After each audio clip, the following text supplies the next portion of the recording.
What is the best loadout in Fortnite Zero build in Season 2?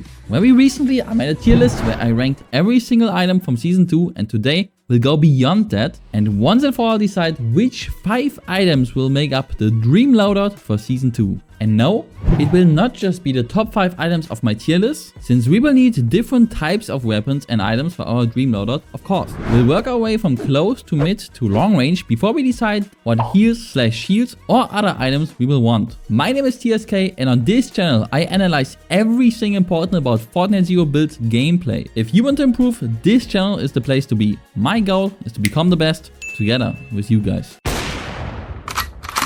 This will not be as straightforward as you would imagine, as I don't even think it's obvious what type of weapons are even needed for the best loadout. Do we need to play a long range weapon if our mid range weapon exceeds at that too? If so, does that open up another non-weapon slot in the loadout, or are we going to fill it up with a better close range weapon on top of the shotgun? Is it better to have one all-rounder weapon that can deal with close, mid and long range? Or should we use weapons that excel specifically at close, mid and long range? Having the all-rounder weapon could mean we can use more cluster clingers, EMP grenades, shockwaves or heals. Is having a decent weapon at one range better than having an insane weapon at that range if it means we open up inventory space? As you can see, this topic is actually very nuanced, and this will be no easy task at all. But let's begin with the one thing that is easy, the shotgun slot. There is no doubt in my mind that the Gatekeeper shotgun is the king of shotguns in Season 2. And there is also no doubt in my mind that playing a shotgun is absolutely necessary too. The Gatekeeper shotgun is what the pump shotgun should have been last season. It's accurate, it's consistent, and the DPS is insanely good too. The start of the season people said that the auto shotgun is too good and the Gatekeeper shotgun will never see play, but right from the start I bet on the Gatekeeper shotgun. I say it every time new weapons get introduced, people don't like change. They don't like when new weapons feel different to shoot, and of course we're all not good at shooting new weapons when they get introduced. And then people compare their own performance on their go-to weapon with a new weapon that they can't perform on yet, and don't take into consideration at all that they simply need to practice to even find out how strong a weapon truly is. The Gatekeeper shotgun is a perfect example of this, as now, after people got used to it, it's the foundation of every player's loadout. When an enemy is close, there's no item in the game you'd rather have than the Gatekeeper shotgun, and it's an easy pick for our first inventory slot. Now it gets difficult. The second inventory slot. Many super high rank players will jump on a Thunderburst SMG here, and to be honest, I completely get it. It's one of the best weapons in recent times, and I agree that it's the best close range SMG or AR I've probably ever touched. But here's the thing, if you play the Thunderburst SMG, you need to play a long range weapon too, or you will simply have to skip fighting long range altogether, which would be an obvious weakness of the build. And after very long consideration, I figured out that no, I don't want to play a designated long range weapon at all if I strictly want to maximize the power of my loadout. And the reason I don't want to do that will be highly controversial here, but hear me out. It's because in the SMG slot I want to play the Chains of Hades. This item is the single most underrated item in all of Season 2. And no, you will almost never use the attack. Even though the combo one-shots a full 250 HP target in Zero build, it is still a guaranteed death against anyone with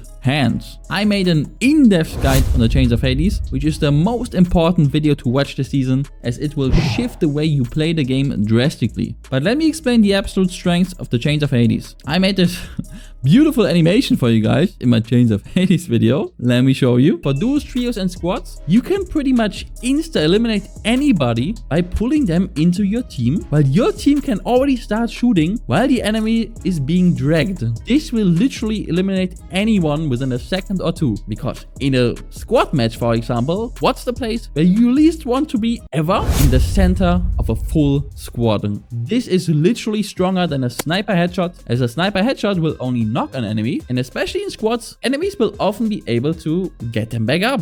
Guess what? They cannot do it if the knocked enemy is in the middle of your team. You can easily finish them off, guaranteeing that 3v4 for the rest of the fight. And of course, you can just repeat it with the next enemy, etc. Don't sleep on the Chains of Hades. They are absolutely broken. So while it's obvious how insanely strong it is with bigger team sizes, and should should be at least a one-off in every team, I firmly believe it's also a must-have in solos. For every single detail again, watch the Chains of Hades guide, but let me tell you about its biggest strengths in 1v1 situations. You can force right side peek battles on your enemy, which will guarantee you a one fight every time you hit a hook. Every single good Fortnite player knows to abuse right side peeking. Your character is not in the center of the screen, but quite a bit to the left, meaning you can look past cover on the right side without being seen. Literally the only counter to right side peeks is getting into cover and trying a different angle. The worst place to be is just in front of that right side peek with no cover.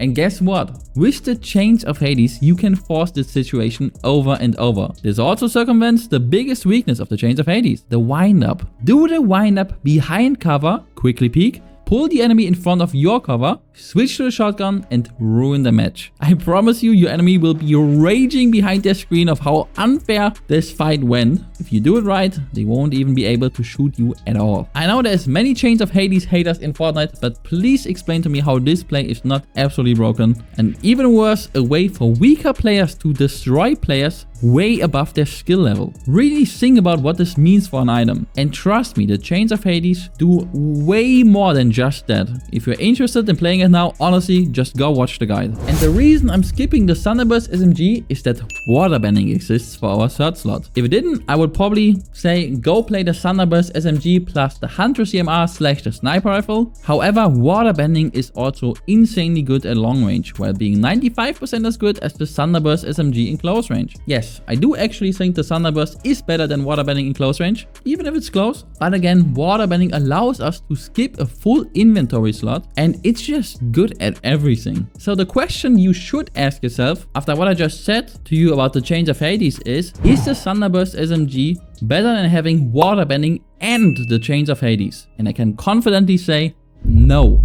Water bending on its own is easily S tier for close range, but easily beats the Thunderburst SMG and all ARs in long range. And the Chains of Hades is just such a good all-rounder tool that I don't want to play without it. And even if you aren't a fan of the Chains of Hades, you could play cluster clingers, EMP grenades, more heals / shields, or literally anything else you want by getting this insanely valuable inventory slot. Which is why ultimately, after very long consideration, I choose water bending over the Thunderburst SMG, but please leave your thoughts on that in the comments below. So before we talk about slot 4 and 5, we need to have another conversation. Cerberus Medallion. Listen, as I said in my tier list video, I not only play Cerberus Medallion on rank 1 for this season, but I believe it's the single best item in the history of Fortnite. The movement is godlike, comes with 3 charges at once, has instant movement, and also, very notably, doesn't use up any inventory slots. So the question that comes up is, if you have Cerberus Medallion, do you have to play any more movement at all? And my answer to that is no. Cerberus Medallion is already the best movement in the game, and while shockwave grenades are insanely good, don't get me wrong, no, I don't think they are necessary to play in a season where Cerberus Medallion exists. And since we're talking about the ideal loadout, we're talking about a situation where you won Grimgate and got Cerberus Medallion. So instead of playing shockwaves, we are going to put portal bunkers into our loadout. Having cover in endgame situations is insanely powerful, and since Epic just removed the best cover breaking item, Earthbending, and only replaced it with an otherwise pretty mid weapon, the Wookiee Bowcaster, there is no real threat to portal bunkers anymore, which directly buffed an already S tier item. Portal bunkers make it into our dream loadout. And the final slot will be for healing, and here I still believe that Flowberry Fizz is the best item in slot. Not only is it very versatile in how much shield you can use at once compared to, for example, the big shields, where you can end up wasting shield by not fully using it, it also comes with very solid movement. And extra movement is a very solid addition to an already insanely good shielding item. It's also even way better in any team modes, as Flowberry Fizz is AoE shielding on top of AoE movement. You can make coordinated jumps with it and quickly shield up your teammates. It's simply a great all-rounder tool that I also don't want to skip.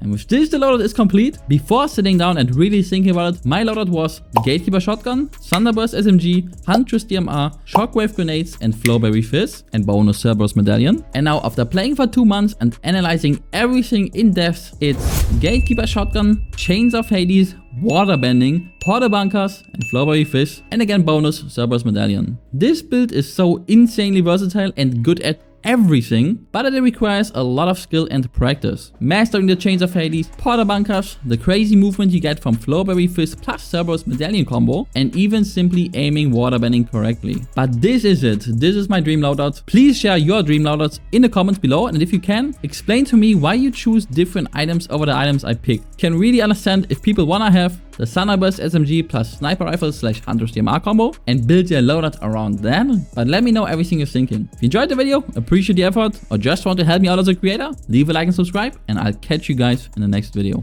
Oh my god, what a play!